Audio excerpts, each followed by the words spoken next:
A study found that 100 companies cause 70% of all climate change emissions. And when I heard that, I was like, what? How is that possible? And the answer is easy. They are the energy companies. They produce the energy we use.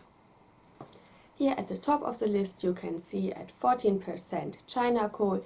That is not a big surprise, as China is the biggest producer and consumer of coal. And coal is a very potent greenhouse gas emitter. Next one on the list is the Saudi Arabian oil company Aramco.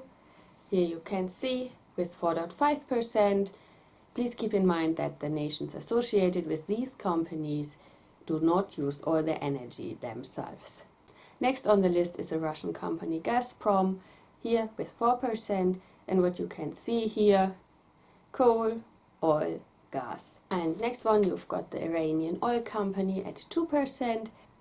Fifth place you have ExxonMobil at almost 2%. ExxonMobil is a multinational company with its seat in Texas, US, but it generates most of its exploration and production revenue in Asia. This is the same information, just in a different graphic. As you can see, the energy sector emits 73.2% of all greenhouse gas emissions. What this really shows is the correlation between the energy we consume and climate change. And this means, of course, that by changing the way we produce our energy, we make a huge impact on climate change. Why do I care? Not only are our way of life at risk or nature at risk, also our energy sources are at risk. Here, take a look at this graphic. You can see that every part of the way energy is produced and brought to us is endangered by climate change. And without this energy, we face a life with no lights, no heating, no TV, no computer, no mobile, no washing machine, not even a kettle, not a stove or an oven. The personal thought process in this was no mobile, no computer, no life. Is there any good news in any of this? And the simple answer is yes, because we are actually used to change as humanity. The last 200 years were full of changes in our energy sources. Here, as you can see, we basically started out with hydropower and biofuels, and then it really started. Coal, oil, gas, nuclear, and so on and so on and so on. And usually people embrace these new power sources. So what's the problem with the renewables? Personally, I think there are two reasons. Reason number one, before that it was always one more energy source added on. And now it's kind of, yes, don't use these energy sources anymore, only use renewables, which is of course a huge shift. But the other reason I think has something to do with the way the economy of the old fossil fuel industry works. Because they've got something called a natural monopoly. That means that the startup costs for an energy company are so high, here you can see it in a graphic, that it doesn't make much sense to have too many of those. Yeah, so it makes actually sense in this case to have monopolies. But with renewables, this whole situation is very different. Because here you've got multiple energy sources, multiple microgrids, and yes, everybody can have their own little energy source with which they can feed the grid. This, of course, takes power from the energy companies. This whole economic system is endangered and threatened by climate change. Not the energy, but the way these companies make money. Here you can also see the amount of money the energy companies make, and with this amount of money they have quite a bit of influence.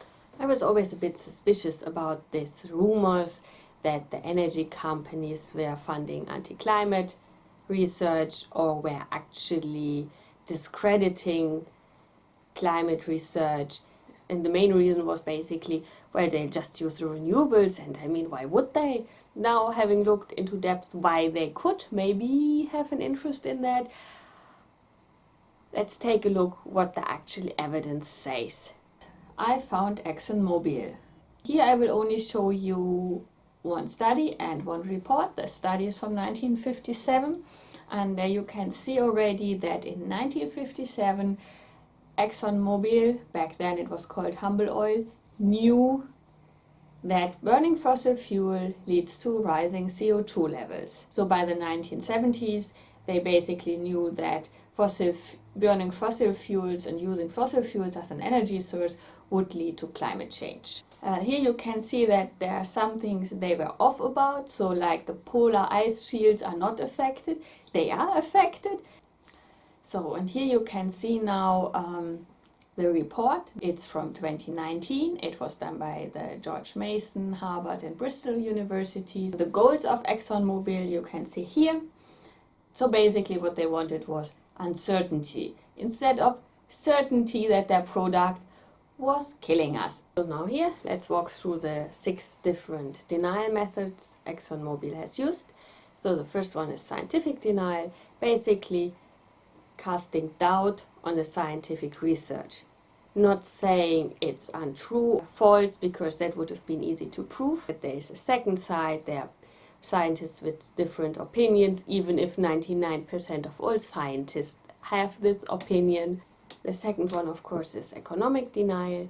We can't do that, it's too expensive, it's impossible, renewables are just not economic, while actually nowadays most renewables are cheaper than the fossil fuels. Here, take a look at this graphic. Humanitarian denial, climate change is good for us. Or who says that this is actually a bad thing? Yeah, so saying, oh, if we don't have cold winters anymore, less people will die of cold, completely omitting the fact that actually more people die of heat than of cold. Next one up is political denial. It's your fault, it's your fault, it's your fault.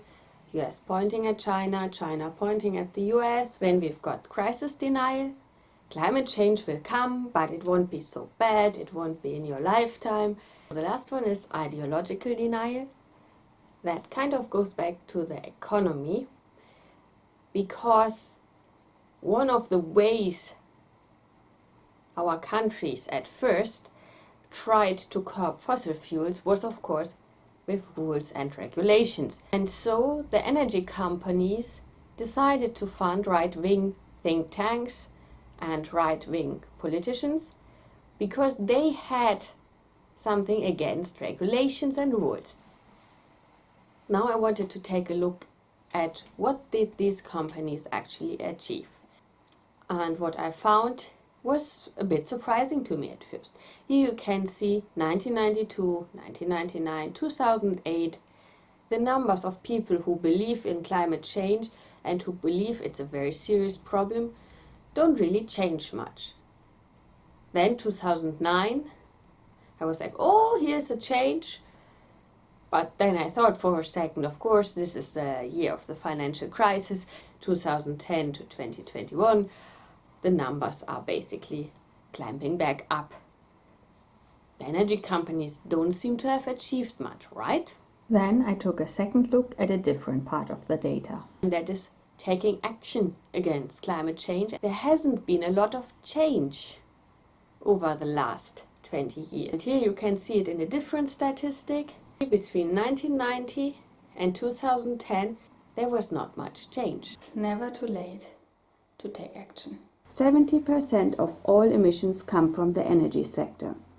A study found that these 3 high-impact actions directly target this problem. Don't drive, don't fly, and purchase and use green energy.